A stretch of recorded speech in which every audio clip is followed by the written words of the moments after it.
আজকের আলোচনা হবে প্র্যাকটিস সেট 21। তো আজকেকার প্রথম প্রশ্ন কি আছে, নিম্নলিখিত কোনটি একটি ডিম প্রদানকারী স্তন্যপায়ী? 1 নম্বর প্রশ্নের সঠিক উত্তর হয়ে যাবে অপশান সি, প্লাটিপাস। 2 নম্বর প্রশ্ন কি বলছে, জোর পোখরি স্যালমান্ডার অভয়ারণ্য কোথায় অবস্থিত? 2 নম্বর প্রশ্নের সঠিক অ্যান্সার হয়ে যাবে অপশান ডি, দার্জিলিং। 3 নম্বর প্রশ্নে কি বলছে, নিম্নলিখিত কোন জোটটি সঠিক নয়? তো নিচের কোন জোটটি সঠিক নয়? 3 নম্বর প্রশ্নের সঠিক অ্যান্সার হয়ে যাবে অপশান ডি, দচিগাম আর এশিয়া সিংহ, এই জোটটাই কিন্তু সঠিক নয়। 4 নম্বর প্রশ্ন কি বলছে, ভারতের রাষ্ট্রপতিকে তাঁর পদ থেকে নিম্নোক্ত কারণেই অপসারণ করা যাবে? 4 নম্বর প্রশ্নের সঠিক অ্যান্সার হয়ে যাবে অপশান সি, সংবিধান বিরোধী কার্যের জন্য। 5 নম্বর প্রশ্ন কি বলছে, খাদ্য সংরক্ষণের জন্য কোন জিনিসটি বহুল পরিমাণে ব্যবহৃত হয়? 5 নম্বর প্রশ্নের সঠিক অ্যান্সার হয়ে যাবে অপশান বি, বেনজোইক অ্যাসিড। 6 নম্বর প্রশ্ন কি বলছে, পাতায় আপতিত আলোকরশ্মির কত শতাংশ সালোক সংশ্লেষে নিয়োজিত হয়? 6 নম্বর প্রশ্নের সঠিক অ্যান্সার হয়ে যাবে অপশান এ, 1 থেকে 2%। 7 নম্বর প্রশ্ন কি বলছে, নিম্নলিখিত কোন পর্বত শ্রেণীটি ভারতের একটি রাজ্যে বর্তমান? 7 নম্বর প্রশ্নের সঠিক উত্তর হয়ে যাবে অপশান সি, অজন্তা। তো 8 নম্বর প্রশ্ন কি বলছে, নিম্নলিখিত ব্যক্তিদের মধ্যে কে 1975 সালে পল অ্যালেনের সাথে একসাথে মাইক্রোসফট প্রতিষ্ঠা করেন? 8 নম্বর প্রশ্নের সঠিক উত্তর হয়ে যাবে অপশান সি, বিল গেটস। 9 নম্বর প্রশ্ন কি বলছে, কোন কাব্যগ্রন্থ লিখে রবীন্দ্রনাথ নোবেল পুরস্কার পান? 9 নম্বর প্রশ্নের উত্তরটা আমরা সবাই জানি, তো তোমরা কমেন্টে সেটা জানাও কি হবে। 10 নম্বর প্রশ্ন কি বলছে, রূপদর্শীর আসল নাম কি? 10 নম্বর প্রশ্নের রাইট অ্যান্সার হয়ে যাবে অপশান সি, গৌর কিশোর।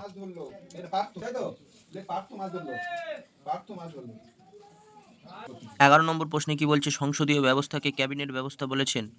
কে বলেছেন? 11 নম্বর প্রশ্নের সঠিক উত্তর হয়ে যাবে অপশান বি, আইভর জেনিং।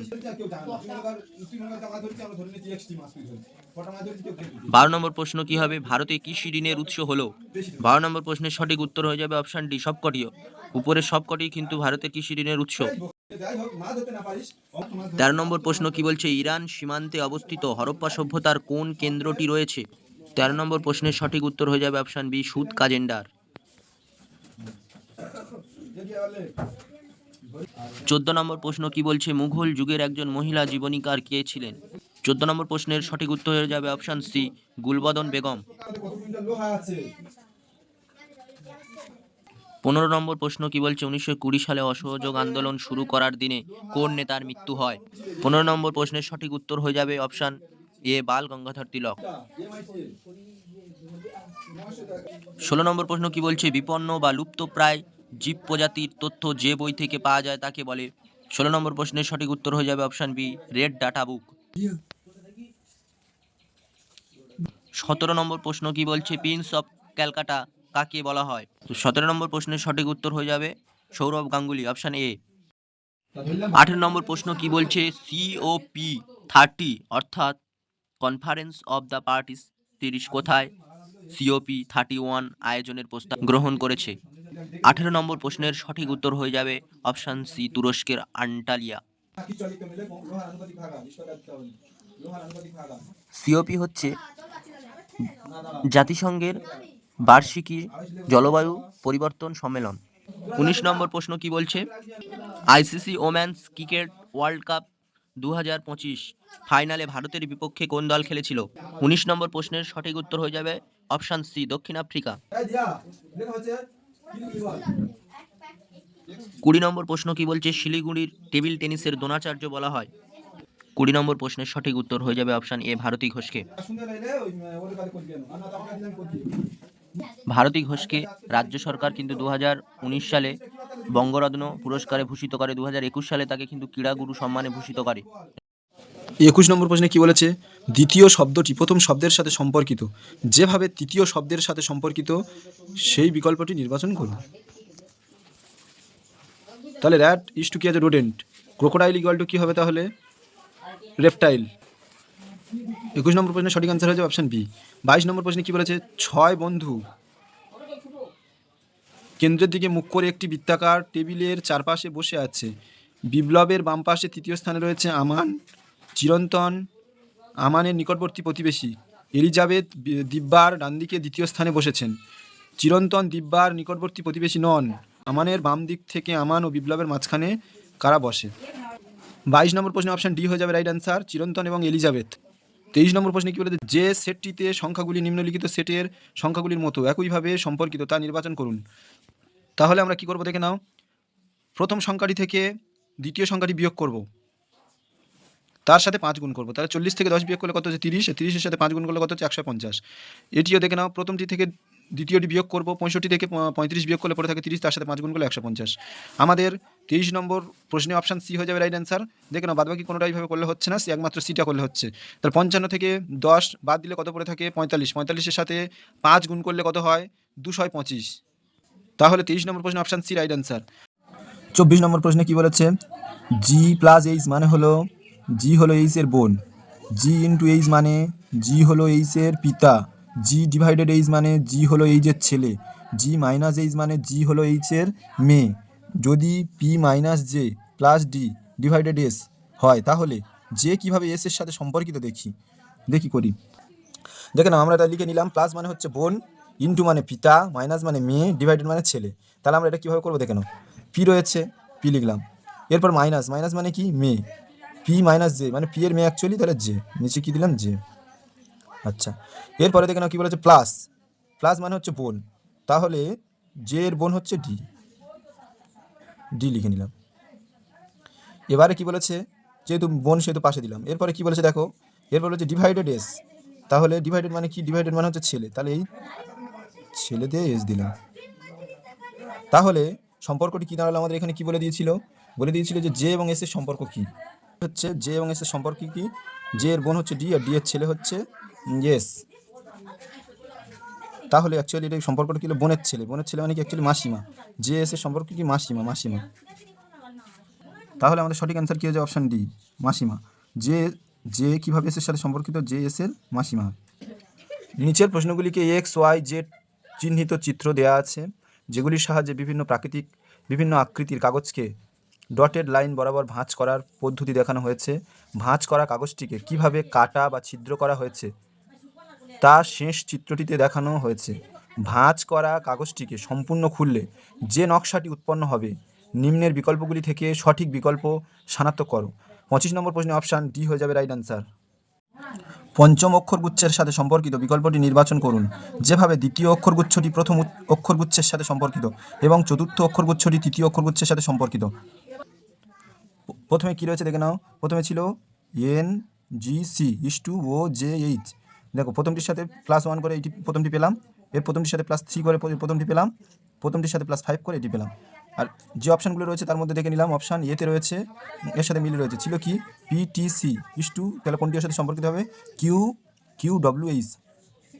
দেখে নাও, পির সাথে +1 করলে কিউ পাবো, টির সাথে +3 করলে ডব্লিউ পাবো, সির সাথে +5 করলে এইচ পাবো। তাহলে 26 নম্বর প্রশ্নে অপশান এ রাইট অ্যান্সার।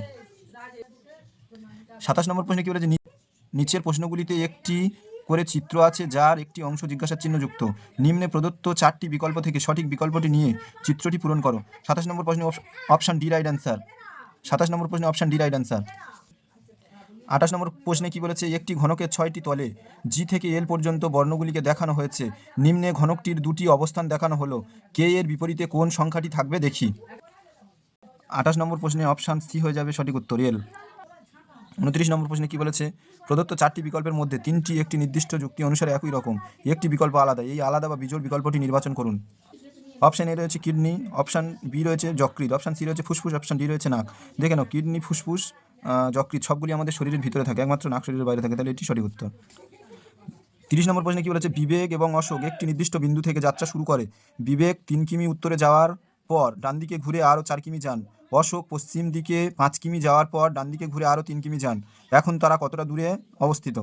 30 নম্বর প্রশ্নে অপশান এ রাইট অ্যান্সার, 9 কিমি দূরে।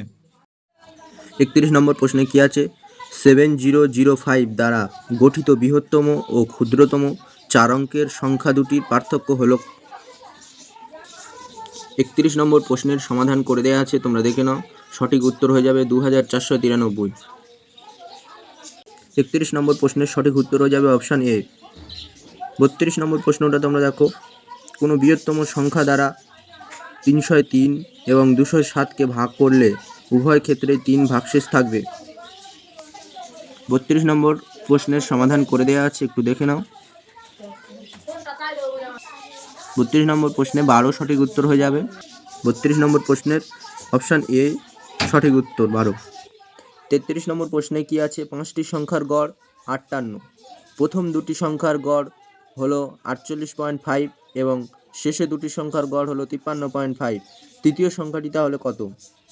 33 নম্বর প্রশ্নের সমাধান করে দেওয়া আছে, একটু দেখে নাও। তো 86 সঠিক উত্তর হয়ে যাবে। 33 নম্বর প্রশ্নের সঠিক উত্তর হয়ে যাবে অপশান সি। 34 নম্বর প্রশ্নে কি আছে? যদি a:b:c = 1:2:4 হয় তবে √5² + b² + c² এর মান হবে ড্যাশ। 34 নম্বর প্রশ্নের সমাধান করে দেওয়া আছে, একটু দেখে নাও। 34 নম্বর প্রশ্নে 5a হয়ে যাবে সঠিক উত্তর।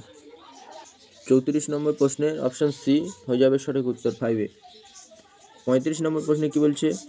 কোনো এক ভগ্নাংশের হর ও লবের সাথে 1 যোগ করলে 4 পাওয়া যায়, আবার ভগ্নাংশটির হর ও লব থেকে 1 বিয়োগ করলে 7 পাওয়া যায়। ভগ্নাংশটির তাহলে লব কত? 35 নম্বর প্রশ্নের সমাধান করে দেওয়া আছে, একটু দেখে নাও।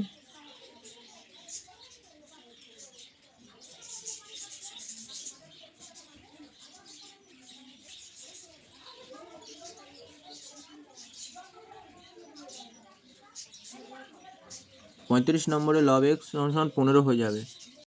35 নম্বর প্রশ্নের সঠিক উত্তর হয়ে যাবে অপশান ডি 15। 36 নম্বর প্রশ্নে কি বলেছে? কোন ক্ষুদ্রতম পূর্ণবর্গ সংখ্যা 16, 24, 32 দ্বারা বিভাজ্য। 36 নম্বর প্রশ্নের সমাধান করে দেওয়া হচ্ছে, দেখে নাও।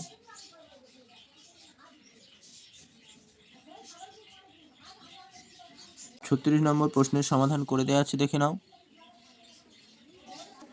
এর সঠিক উত্তর হয়ে যাবে 576। 36 নম্বর প্রশ্নের সঠিক উত্তর হয়ে যাবে অপশান ডি 576। 37 নম্বর প্রশ্নে কি বলছে? এ এবং বি দুজনেই 4000 টাকা করে পেয়েছে এবং সি 2000 টাকা পেয়েছে, তাহলে সি, বি এবং এ কি অনুপাতে টাকা নিজেদের মধ্যে বন্টন করেছে? 37 নম্বর প্রশ্নের সমাধান করে দেওয়া আছে, তোমরা দেখে নাও। সঠিক উত্তর হয়ে যাবে 1:2:2। 37 নম্বর প্রশ্নের সঠিক উত্তর হয়ে যাবে অপশান সি 1:2:2। 38 নম্বর প্রশ্নে কি বলেছে? যদি 2a = 3b এবং 4b = 5c হয় তাহলে a:c কত হবে? 38 নম্বর প্রশ্নের সমাধান করে দেওয়া আছে, দেখে নাও। 38 নম্বর প্রশ্নে a:c = হয়ে যাবে 15:8। 38 নম্বর প্রশ্নের সঠিক উত্তর হয়ে যাবে অপশান সি 15:8। 39 নম্বর প্রশ্নে কি বলেছে? 540 টাকায় একটি বস্তু বিক্রি করলে 20% লাভ হয়। যদি 30% লাভ কাম্য হয় তবে বিক্রয় মূল্য কত হবে? 39 নম্বর প্রশ্নের সমাধান করে দেওয়া আছে, একটু দেখে নাও। 39 নম্বর প্রশ্নের সঠিক উত্তর হয়ে যাবে 585 টাকা। 39 নম্বর প্রশ্নের অপশান ডি হয়ে যাবে সঠিক উত্তর 585 টাকা। 40 নম্বর প্রশ্নে কি বলেছে? একটি ঘড়ি 840 টাকায় বিক্রি করে এক ব্যক্তির ক্ষতি হয় 4%। যদি ওই ঘড়িটি 875 টাকায় বিক্রি করতেন তাহলে তার লাভ বা ক্ষতি কত হতো? 40 নম্বর প্রশ্নের সমাধান করে দেওয়া আছে, একটু দেখে নাও।